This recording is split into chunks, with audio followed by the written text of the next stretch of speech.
Perkenalkan,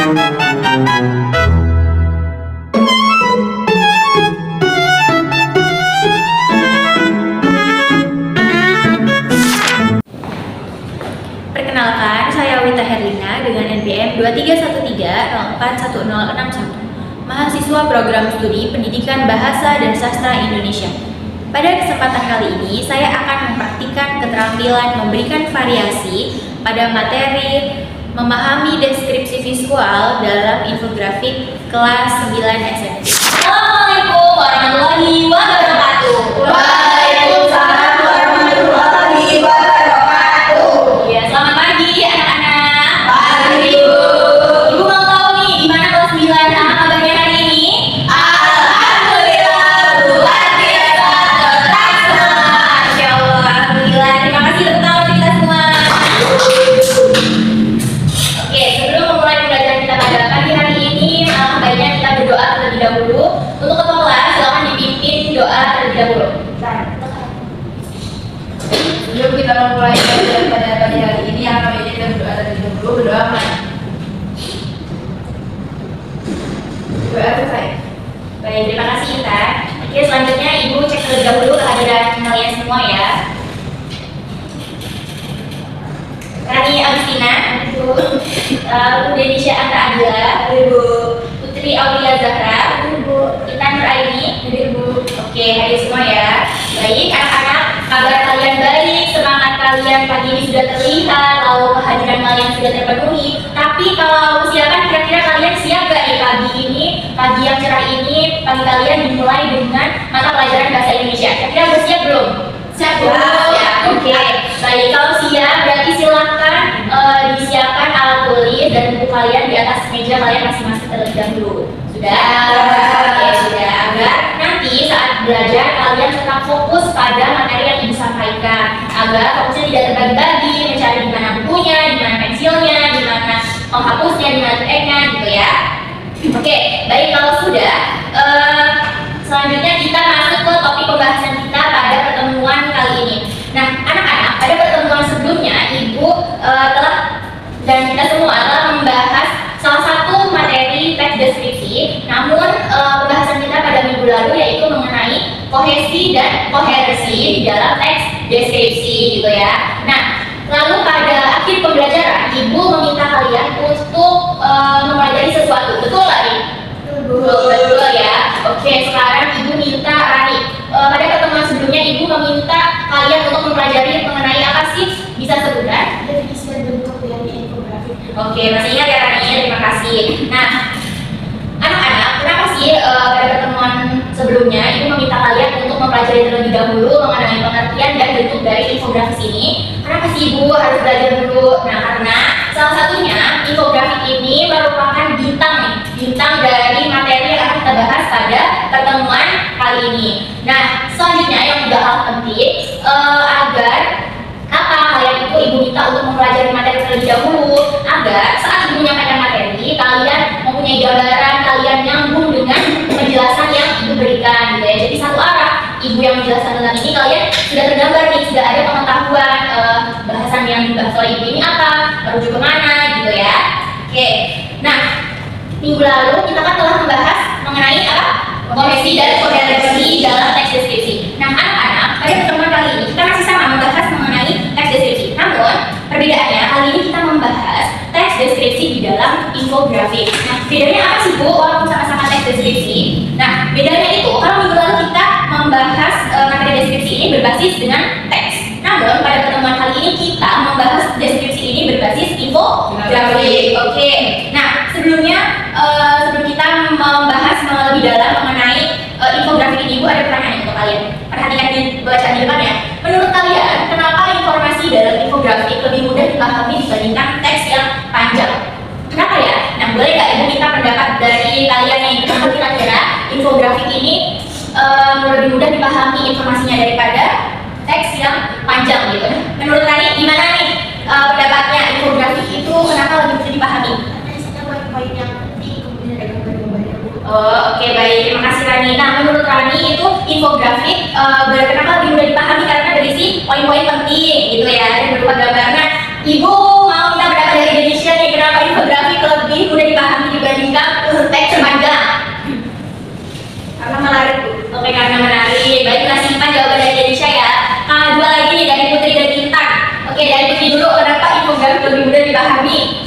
Karena ada gambarannya Bu. Ada gambar ya. Oke, ada gambar. Berarti kurang lebih sama ya dengan Rani. Kalau Intan Sama aku kayak hati. sama. Poin-poin. Oke. Oke, 3-1 ya antara Rani dengan Denisha gitu ya. Oke, anak-anak. Jadi betul pendapat yang telah kalian kemukakan itu termasuk salah satu alasan mengapa infografik ini lebih mudah dipahami dibandingkan teks yang panjang. Karena yang pertama seperti yang sudah disebutkan oleh Rani, berisi poin-poin penting saja gitu ya. Kalau teks panjang itu kan isinya berupa paragraf seperti itu.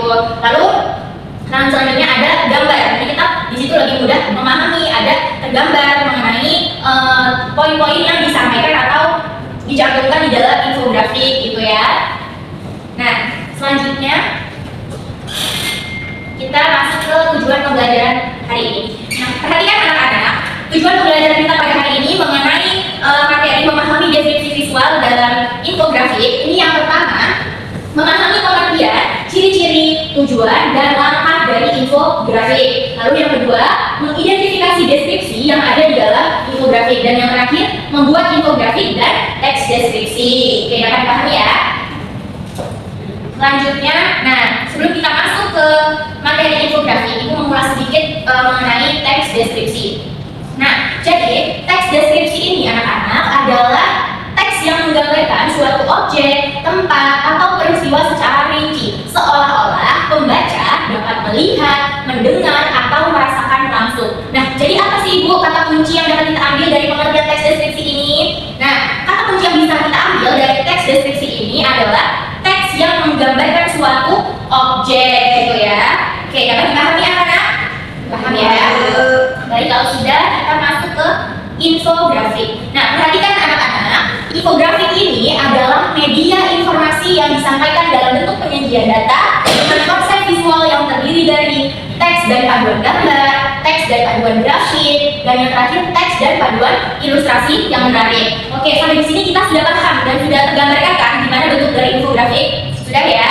Oke, selanjutnya kita masuk ke jenis infografik. Nah, anak-anak, infografik ini bentuknya ada berbagai macam jenis. Tapi untuk jenjang kalian saat ini kita hanya membahas 3 jenis infografik terlebih dahulu. Nah, untuk jenis-jenis infografik yang lainnya nanti kalian pelajari seiring dengan berjalannya waktu dan kenaikan kelas gitu ya, bertahap gitu kalian memahaminya. Untuk saat ini kita memahami mengenai 3 jenis infografik terlebih dahulu. Nah, yang pertama itu ada infografik statistik. Perhatikan ke depan ya, infografik statistik itu apa Bu? Infografik statistik adalah infografik yang menggunakan grafik dan diagram untuk menjelaskan informasi. Jadi kata kunci yang bisa kita ambil dari infografik statistik itu apa Bu? Statistik itu anak-anak berhubungan dengan angka. Jadi infografik di sini dominannya itu lebih ke angka isinya. Nah, bisa menjelaskan tentang pengetahuan data-data juga dalam perusahaan, pemaparan data perusahaan, lalu ada pemaparan kurva seperti itu ya. Nah, contohnya gimana Bu? Contohnya seperti ini ya anak-anak. Ya.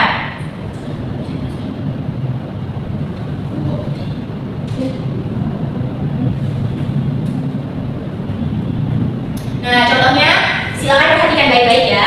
Contoh dari infografik statistik itu seperti ini. Jadi dominannya itu lebih ke pemaparan angka. Nah, ini ada diagram data. Lalu yang selanjutnya ada mengenai kurva gitu ya. Kurva mengenai penduduk bekerja menurut jam kerja seperti itu. Jadi dominannya ini kalau infografik statistik itu lebih ke angka gitu ya. Oke, sambung sampai sini? Sambung. Bagus. Nah, selanjutnya kita ada jenis infografik edukasi. Nah, perhatikan anak-anak, infografik edukasi ini apa Bu? Infografik edukasi adalah jenis infografik yang menyajikan informasi atau data dalam bentuk visual untuk memudahkan siswa dalam memahami materi. Nah, kata kunci yang bisa kita ambil dari infografik edukasi ini apa? Infografik edukasi ini, nah, sesuai dengan namanya, edukasi. Edukasi itu artinya memberi pengetahuan atau memberi pendidikan gitu ya kepada masyarakat umum atau siswa seperti itu ya. Contohnya bisa materi, bisa juga tentang pengetahuan, misalnya cara terhindar dari penyakit COVID-19 seperti itu. Nah, itu kan termasuk edukasi atau tidak menurut kalian? Edukasi gitu kan, untuk memberi informasi kepada masyarakat bagaimana sih caranya agar terhindar dari penyakit COVID-19 seperti itu ya. Nah, agar kalian lebih memahami, itu tampilkan contoh dari infografik edukasi. Nah, seperti ini. Perhatikan. Nah, contoh dari infografik edukasi di sini mengenai pendidikan digital. Nah, di dalamnya itu ada pendekatan pembelajaran online, ada manfaat pembelajaran digital, tantangan dalam pembelajaran online itu apa saja, lalu strategi sukses pembelajaran digital itu apa saja gitu ya. Jadi memberikan pengetahuan kepada pembaca mengenai pendidikan digital gitu ya. Jadi kalau infografis statistik tadi dominan ke angka-angka, sedangkan kalau infografik edukasi itu berbasis ke pengetahuan gitu ya. Oke, sambung. Nah, selanjutnya, ini merupakan jenis infografik yang terakhir anak-anak. Nah, infografik yang terakhir ini adalah infografik perbandingan. Nah, perhatikan ke depan ya. Jenis infografik perbandingan ini pengertiannya apa sih, Bu? Nah, infografik perbandingan adalah jenis infografik yang menunjukkan persamaan dan perbedaan antara dua atau lain subjek, produk atau konsep gitu ya. Nah, jadi dominannya ini menunjukkan perbandingan mengenai dua produk atau tiga produk atau tiga konsep gitu ya. Nah, masing-masing itu dicantumkan kelebihan, kelemahan, lalu topik yang satunya juga dicantumkan kelebihan dan kekurangannya gitu. Jadi pembaca saat membaca infografik tersebut dapat membandingkan secara langsung, dapat mengerti kelebihan dan kekurangan dari suatu produk, suatu konsep, suatu informasi seperti itu ya. Jadi agar kalian sudah memahami, ini juga tampilkan contoh dari infografik perbandingan. Nah, contohnya di sini perhatikan anak-anak, ada contoh infografik perbandingan tentang apa? Tentang organisasi profesi guru lainnya. Nah, di sini dicantumkan PDF, yaitu ciri khasnya bagaimana, lalu organisasi profesi guru lainnya itu bagaimana. Jadi menampilkan informasi dari dua konsep di sini ya, dari PGRI dan organisasi guru lainnya gitu. Nah, di sini dapat kita lihat nih, kalau PGRI itu salah satunya mengajarnya itu sambil berkampanye. Nah, sedangkan kalau organisasi profesi guru lainnya itu hanya fokus mengajar dan mendidik saja gitu ya. Jadi saat membaca kita bisa membandingkan dua informasi secara bersamaan seperti itu ya. Oke, sambung. Baik, kita lanjut ke pembahasan selanjutnya, yaitu ada tujuan pembuatan infografik. Nah, kenapa kita tuh harus tahu tujuan dibuatnya infografik? Salah satunya yang pertama itu, perhatikan anak-anak, untuk menyampaikan pesan yang rumit dengan cara yang lebih mudah. Lalu yang kedua, menyajikan informasi secara ringkas. Dan yang terakhir, mampu mempermudah dalam menjelaskan suatu data. Nah, sesuai dengan konsep atau pengertian dari infografik ini, yaitu informasi berupa grafik seperti itu. Jadi, yang ditampilkan, yang dicantumkan itu hanya poin-poinnya saja, tidak bertele-tele, tidak berkepanjangan gitu ya. Nah, karena itu pesan yang disajikan itu bisa secara ringkas, lalu mudah dipahami oleh pembaca seperti itu ya. Jadi pembaca saat membaca infografik tersebut mungkin dapat saja mengetahui informasi dari infografik tersebut secara satu kali baca saja, berbeda dengan teks yang panjang. Itu kalau teks yang panjang, mungkin kita kalau untuk menemukan ide pokoknya atau informasi atau untuk menyimpulkan dari suatu topik, kita harus membaca secara lengkap dulu nih, dari awal hingga paragraf akhir bacaan tersebut, baru setelah itu kita dapat menyimpulkan dan mengetahui informasi yang ada di dalam teks tersebut gitu ya, berbeda dengan infografik yang hanya berisi poin-poin saja seperti itu ya. Oke, selanjutnya ada ciri utama infografik. Nah, ini anak-anak, agar kalian lebih mudah memahami mengenai infografik, dapat kita lihat dari ciri utama infografik. Nah, ciri utama infografik ini dapat kita pahami yaitu menggunakan kombinasi teks dan elemen seperti gambar, ilustrasi, ikon, dan grafik. Nah, di sini dari dalam infografik ini tidak hanya ditanamkan tulisan-tulisan saja. Kenapa? Karena agar pembaca itu lebih mudah memahami poin-poin yang disampaikan, jadi mudah tergambar. Jadi harus didukung dengan gambar, didukung dengan ilustrasi atau ikon atau grafik seperti itu ya. Oke, mengenai ciri utama infografik dapat dipahami ya. Oke, selanjutnya, nah ini kita masuk ke cara membuat infografik. Kenapa kalian harus memahami cara membuat infografik? Nah, anak-anak, infografik ini kenapa dicantumkan dalam pembelajaran bahasa Indonesia ya pada kurikulum merdeka ini? Karena infografik ini berguna sekali anak-anak untuk kalian. Untuk apa sih ibu gunanya? Nah, pertama, dalam jenjang kalian saat ini juga penting, bisa diterapkan juga. Lalu nanti saat masuk ke dunia pekerjaan, lalu selanjutnya nanti masuk ke dunia perkuliahan gitu ya. Nah, kalau saat jenjang kalian dan perkuliahan, ini fungsinya mungkin agak sama untuk mempersingkat materi, untuk kalian digunakan saat meringkas materi gitu ya, agar lebih mudah dipahami. Misalnya nih, saat kalian mau ujian, agar kalian mudah ingat materi kalian bisa buat infografik, poin-poin apa aja yang ada di set itu bisa diringkas di dalam infografik tersebut gitu ya. Nah, tapi kalau untuk urusan di pekerjaan, ini bergunanya untuk apa, Bu? Nah, gunanya infografik ini mungkin ada yang melanjutkan ke pekerjaan atau cari kerja setelah ini, itu bisa berguna sebenarnya saat kalian membuat CV atau lamaran pekerjaan. Nah, di situ dicantumkan identitas kalian, pengalaman kerja, lalu dan sebagainya gitu ya. Nah, itu juga tidak boleh panjang-panjang berbentuk paragraf, itu tidak boleh. Karena apa? Perusahaan tidak mau melihat CV yang bentuknya paragraf-paragraf. Karena apa? Karena di situ dia harus kan misalnya kalau lamaran pekerjaan itu kan banyak nih anak yang melamar pekerjaan, tapi nggak mungkin dong HRD-nya itu harus membaca satu-satu meneliti paragraf-paragraf panjang, itu kan membuat mereka kesulitan gitu ya. Jadi yang mereka buka itu poin-poin pentingnya saja. Dan disitulah infografik ini berperan di dalam dunia kerja untuk kalian nanti gitu ya. Nah, cara membuatnya gimana Bu? Cara membuatnya, perhatikan. Yang pertama itu menentukan topik. Nah, kira-kira topik apa yang mau kalian bahas? Misalnya kalian mau membuat infografik, topiknya itu tentang tumbuh-tumbuhan di sekitaran rumah seperti itu. Nah, setelah menentukan topik, kita lanjut ke step yang kedua, yaitu menentukan audiens. Nah, sasaran dari infografik yang akan kalian tuju itu untuk siapa? Untuk anak SDK, untuk anak SMAK, atau untuk masyarakat umum seperti itu ya. Untuk apa Bu menentukan audiens itu? Karena dalam mendesain atau membuat infografik itu sesuai dengan tujuannya.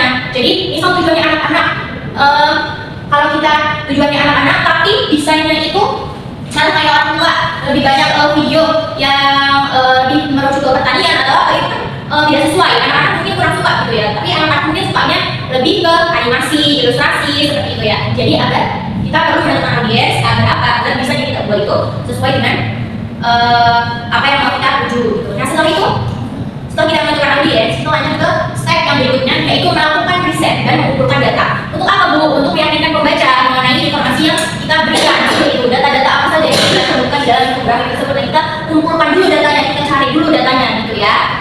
Nah, yang terakhir itu baru kita membuat desain. Nah, dalam membuat desain ini anak-anak, tentunya kita harus memperhatikan 3 step sebelumnya, dari topiknya apa, audiensnya siapa, datanya bagaimana gitu ya. Jadi misalnya ekosistem pertanian gitu, itu tujuannya untuk para petani, untuk masyarakat gitu ya. Namun desainnya di situ kalian malah menyangkutkan tentang animasi-animasi, ilustrasi, itu kan nggak cocok. Iya nggak cocok nggak untuk masyarakat atau petani gitu? Enggak kan? Mereka lebih suka dengan langsung, misalnya fotonya langsung atau yang memang konkret dengan topik yang disampaikan tersebut gitu ya. Jadi pembaca juga yang membaca jadi terkesan, jadi tertarik untuk membaca saat melihat infografik tersebut gitu. Oke, sambung sampai sini? Sambung. Nah, selanjutnya kita masuk ke analisis atau analisis. Nah, di sini Ibu cantumkan infografik yang mungkin kurang lengkap ya. Nah, mari kita analisis bersama-sama mengenai kedua infografik singkat ini. Kalau kalian melihat 2 gambar tersebut, kira-kira yang dapat kalian deskripsikan dari gambar tersebut itu apa sih? Yang pertama, Ibu boleh minta dari Putri dulu nih. Menurut Putri, dari gambar tersebut, satu kalimat deh yang bisa dideskripsikan dari gambar tersebut apa? Perbedaan tinggi badan. Oke, perbedaan tinggi badan. Oke, sudah masuk ya, perbedaan tinggi badan. Lalu Rani coba disambungkan lagi dari kalimatnya Putri. Berdasarkan gambar tersebut, apa sih yang dapat dideskripsikan? Apa? Oh, berat badan. Emang di situ ada keterangan berat badan ya? Oh, itu perbedaan yang ceroboh sama yang nggak ceroboh itu kan sepatunya apa nggak gitu? Oh, oke, boleh. Karena di sini juga terlihat ya, di situ ada gambarnya, yang satu kalinya dilihat, di satu tidak. Oke, boleh juga. Lalu Denisha, apa yang bisa dideskripsikan dari gambar tersebut? Aman dan makan pisang. Oh iya, betul. Aman makan pisang juga boleh. Ada yang terakhir kita coba dideskripsikan dari gambar tersebut. Itu Bu, Bambang pakai kacamata. Oh iya, oke. Terima kasih. Beri aplaus untuk kita semua.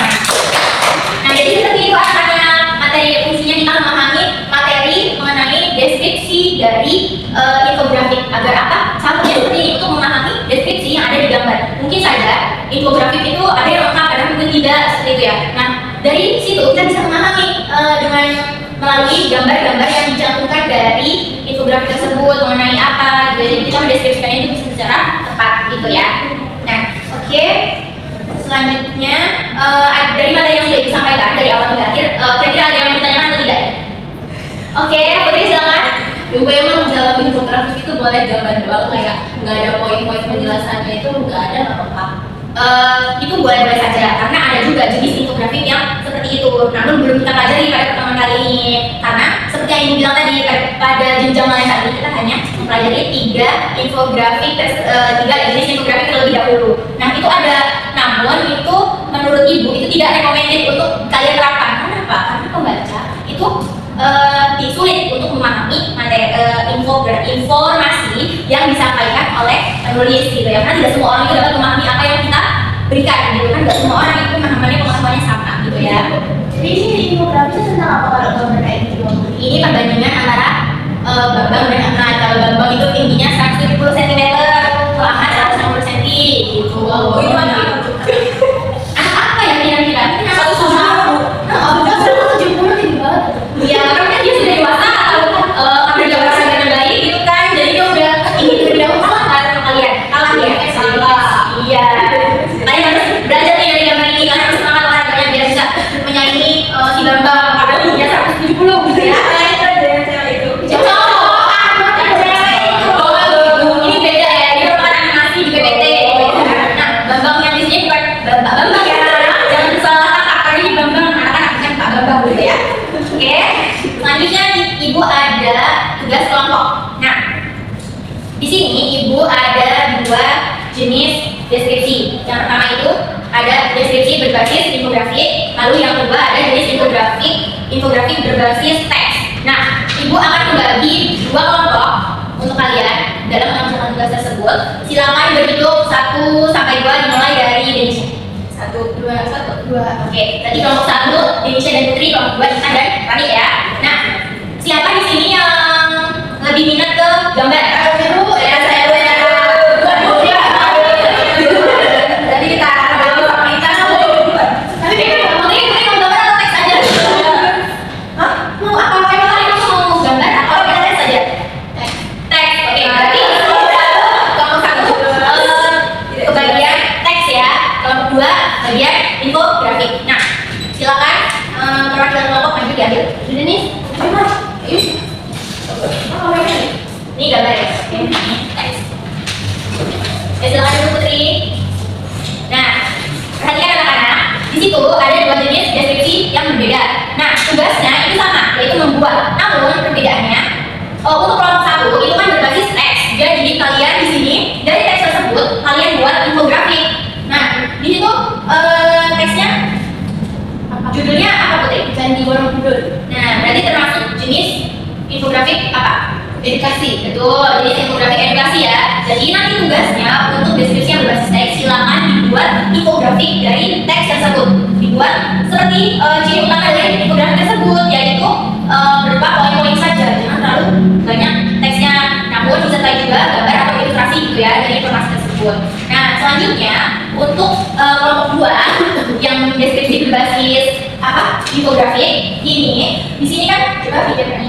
Nah, di sini itu kan ini ada informasi mengenai candi penataan. Ini ada apa saja. Nah, nanti Rani bersama Intan silakan dibuat teks deskripsi dari infografik tersebut gitu ya. Nah, jumlah paragrafnya itu yang tentukan. Jumlah paragraf itu ada 3 ya, 3 paragraf. Dan nanti ini lengkap. Jadi ini harus mencakup semuanya. Ya, paham nih? Oke. Kalau ada yang kurang paham nanti tanya, aku menjelaskan tugas dari kelompok 2 terlebih dahulu. Nah, tadi dari kita silakan buat teks deskripsi seperti contoh teks dari kelompok 1 gitu ya. Bisa dipahami ada yang kita? Nah, nanti ada yang ditanya lagi atau tidak? Tidak. Cukup. Jadi saya ditanyakan cukup. Oke. Nah, terima kasih. Itu jadi ya tugasnya. Nah, dikumpulnya kapan dulu? Dikumpulnya nanti minggu depan. Minggu depan silakan dikumpul berbentuk dulu minggu. Nggak bisa karena kita minggu selanjutnya itu sudah masuk ke bab 2 gitu. Jadi harus tuntas makanya minggu depan. Minggu depan itu harus tuntas untuk pembelajaran kita ya. Lalu bentuknya itu cetak. Kalau yang teks itu nanti di print, itu pula nanti yang infografik itu di print ya setelah dibuat. Buatnya itu lewat aja bu aplikasinya ini bukan kasih tahu ya. Boleh dicatat. Bisa lewat Canva, bisa juga lewat Pinterest atau lewat Pixar. Bisa. Silakan kalian cari tutorialnya di YouTube masing-masing. Ada YouTube kan? Oke. Nah silakan dicari nanti di rumah ya masing-masing gitu. Oke. Tugas sudah. Selanjutnya, nah anak-anak dari pembahasan kita awal mengenai pengertian sampai akhir, ibu mau minta salah satu dari kalian untuk menyimpulkan dulu dong pembelajaran kita pada hari ini itu apa saja yang dipelajari. Coba Rani, Ibu minta sebutin dong 2 atau 3 deh, kalau bisa 4 ya. Apa aja yang kita pelajari pada pertemuan kali ini? Baik Bu, hari ini kita belajar tentang definisi infografik, definisi deskripsi, jenis infografik, metode, statistik, edukasi, sama perbandingan. Kemudian juga kita membahas tentang tujuan pembelajaran, ciri, kemudian cara membuatnya, terus ada contoh-contohnya. Oke, terima kasih Rani. Nah, baik. Jadi itu tadi ya anak-anak materi yang kita pelajari pada pertemuan kali ini mengenai materi memahami deskripsi visual dalam infografik. Nah, yaitu mencakup seperti yang sudah disebutkan oleh Rani, ada pengertian dari infografik, yaitu infografik adalah informasi berupa grafik. Lalu ada jenis-jenis infografik yang ada 3 jenis ya anak-anak. Ada infografik statistik, statistik itu berhubungan dengan angka.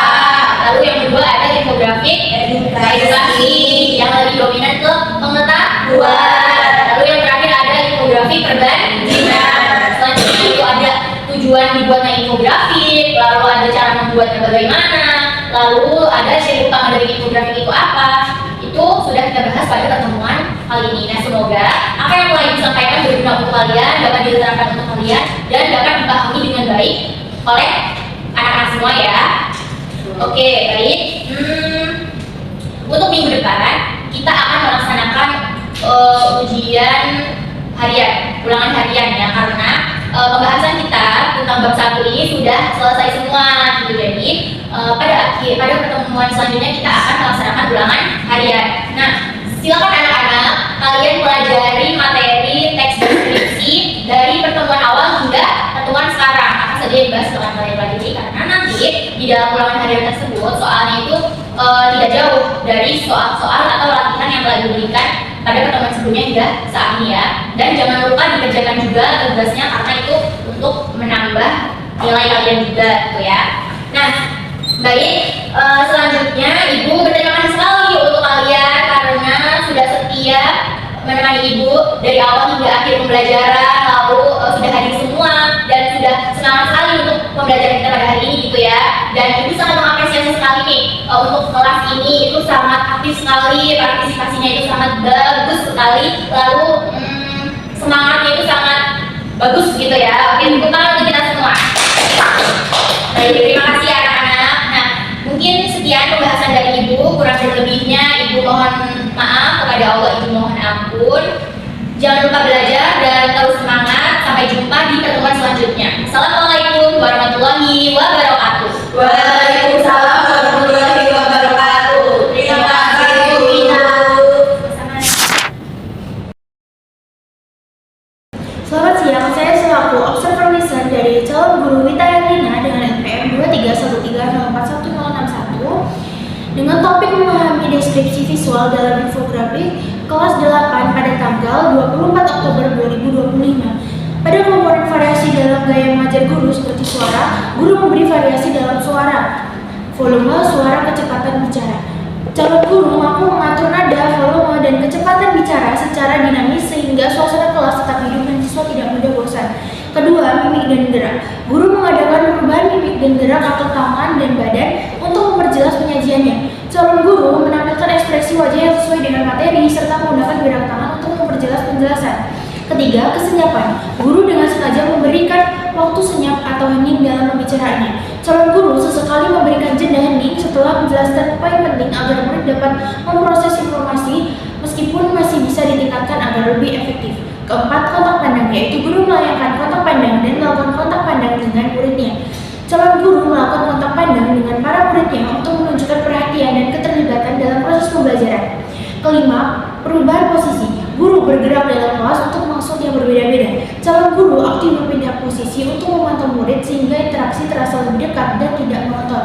Keenam, memusatkan. Guru memberikan tekanan pada butir-butir yang penting dari penyajiannya dengan menggunakan bahasa lisan seperti dengan baik-baik, perhatikan ini, dan lain-lain, dan isyarat yang cocok seperti mengangkat tangan atau menunjuk dengan jari. Calon guru menekankan bagian penting dengan intonasi tertentu dan isyarat tubuh yang sesuai seperti dengan bahasa lisan. Perhatikan anak-anak atau menunjuk ke PowerPoint. Dalam komponen variasi penggunaan media dan alat bantu pengajaran, yang pertama yaitu variasi visual, guru menggunakan alat bantu yang dapat dilihat atau menulis di papan tulis, menunjukkan gambar atau benda dan sebagainya. Calon guru menggunakan media visual seperti slide presentasi yang memuat gambar-gambar dan lain-lain. Kemudian variasi aura, guru menggunakan berbagai suara langsung atau rekaman dalam pengajarannya. Calon guru menggunakan suara dan intonasi dengan baik. Kemudian variasi alat bantu yang dapat dipegang dan dimanipulasi, yaitu calon guru memberikan kesempatan kepada siswa memegang atau memanipulasi benda-benda atau alat bantu pengajaran. Murid diberi kesempatan memegang alat bantu pengajaran yakni gambar secara langsung. Hal ini membantu murid lebih aktif dan terlibat dalam pembelajaran. Selanjutnya, dalam komponen variasi pola interaksi dan kegiatan siswa, guru memperkenalkan perubahan dalam pola interaksi antara dia dengan siswa dan juga menganeka-ragamkan kegiatan belajar siswa yang terlibat. Calon guru menerapkan variasi pola interaksi seperti tanya jawab, diskusi, dan kegiatan kelompok sehingga siswa tidak hanya menjadi pendengar pasif tapi ikut berpartisipasi aktif dalam proses belajar. Sekian dari saya, selamat siang.